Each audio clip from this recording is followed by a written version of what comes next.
what about in the case if you're a certified organic processor and therefore you have to bring in sugar from Brazil because it's not available within Australia? You have to buy certified organic products from interstate because they're not available in Victoria to the level of certification that's required by ACO or NASA? At this point, I'm afraid we're being a little bit sort of strict about it because we are trying to keep everything as local as possible. So the organic evaluators are going then? What was your question? Sorry? What was the question? Yeah, well, I mean, is that actually then if you're an organic evaluator, because you have those strict it's not that if you have international ingredients you won't get through the system. You've just got to demonstrate that international ingredients is a small proportion of the other ingredients, which should ideally be local. Excuse me, that's sugar. Sugar's 50% of any jam. Yeah, but as I said, you do get a point system for interstate.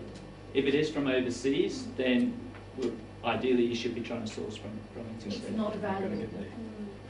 Certified organic sugar is not available in Australia. Well, under the current system, you would be. You might manage to still get through because you're given an overall more than one value. So if you source all your fruit locally, you might still get through that way. I'm sure those things will work out, but that's an extreme example. It is an extreme, but it's what prevents me from and that's probably what then the finer details that probably will be worked out.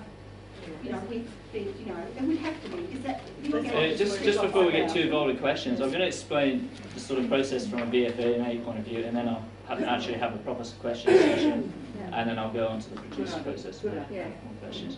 So just really, the other thing we thought, and this is a bit of a bugbear of mine, is the administration of this all. And to my mind, it's very important that we get this right from the outset, because once our funding dries up, to me, this is going to be one of the bigger costs involved, and we obviously want to make this as cheap as possible to producers in the future. So at the moment, what we've got is an access database that we're using to put the information from the forms into that database. That database can run sort of fairly simple reports, but further down the track, we are looking at hosting that on a web, on the VFMA website. And producers and market managers will be able to fill in their applications online. Further to that, a lot of the feedback again was the amount of time involved, particularly from the vegetable producers, in listing all the different details about their vegetables. So once that information has been transferred from our access database into the SQL database, that information will be there. So a producer only needs to amend the information, which will make the process easier. Further to that, they'll also have required fields, because the problem I'm finding at the moment is a lot of the forms aren't being completed fully, and a lot of my time, again, is sort of chasing up these producers to try and get the information that we need. Another sort of whiz-bang thing, I'll call it, is part of the process is we have a form called a market day assessment form. I'll be explaining more about that later on. That's a form that the market managers take to the producer to check the producer's produce available at the market. And that will be automatically generated through the database and emailed to the market managers. So again, that will cut down on a lot of the administration involved. We are at the stage now where we have sort of rolled this out. The first stage is accrediting the producers, and then we'll come on to the market managers. We've requested that the market managers distribute the forms to their producers. We don't have a record of all the producers in Victoria. So we've put the onus more on the market manager to distribute them. You will find, though, that some producers who attend multiple markets will receive multiple emails or forms. They do, however, just need to fill in one application form. We're hoping to get the bulk of inspections done while we've got funding. When funding runs out, we'll have an element of random inspections that might be 10 or 20% of the overall stall applications. And that cost will then be spread out through all applicants. Well, it's interesting you struck that figure, because in Byron we have a $90 charge.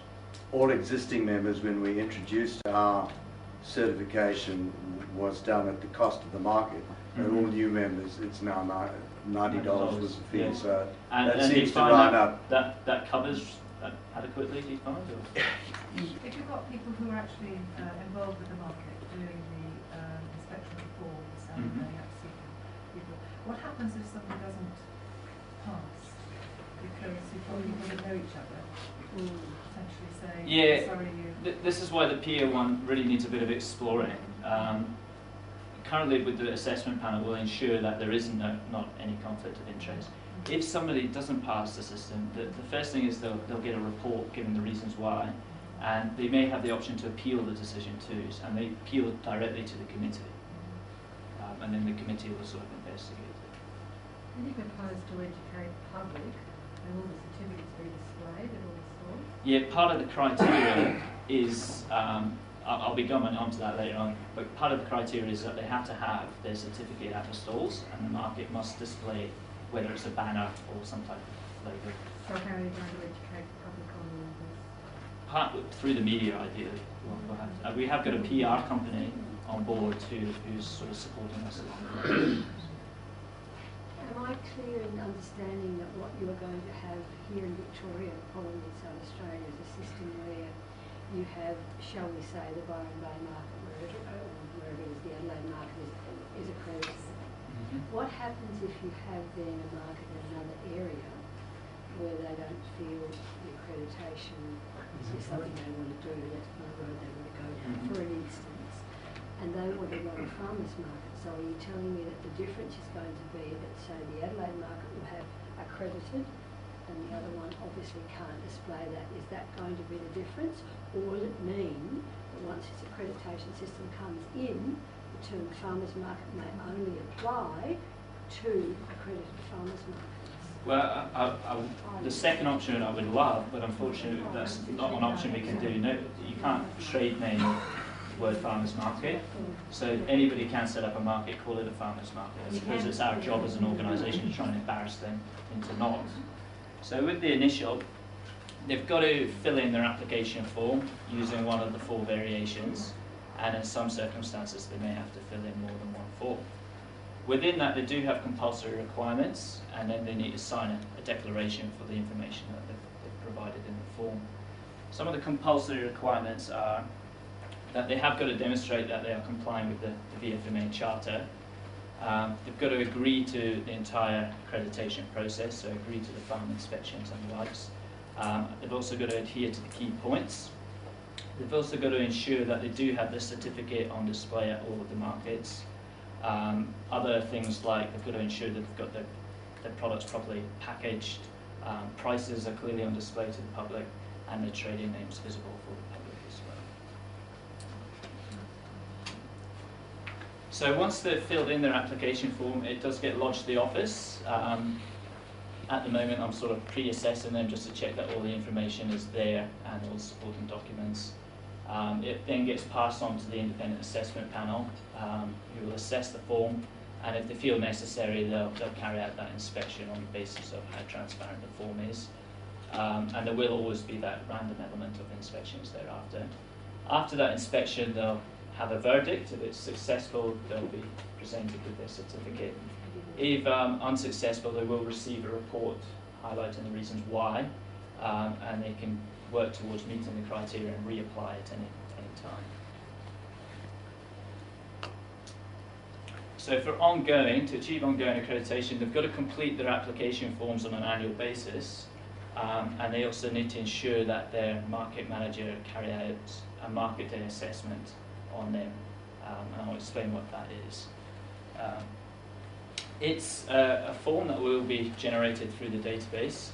It contains some of the information from the application forms, the products that you've listed, and it's really for the market managers to carry out a spot check of the producer at the market.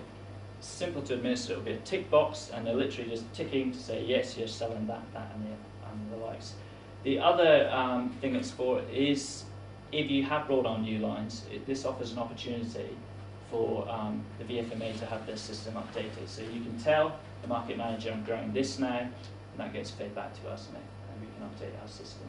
And we may carry out another inspection if we feel necessary of it.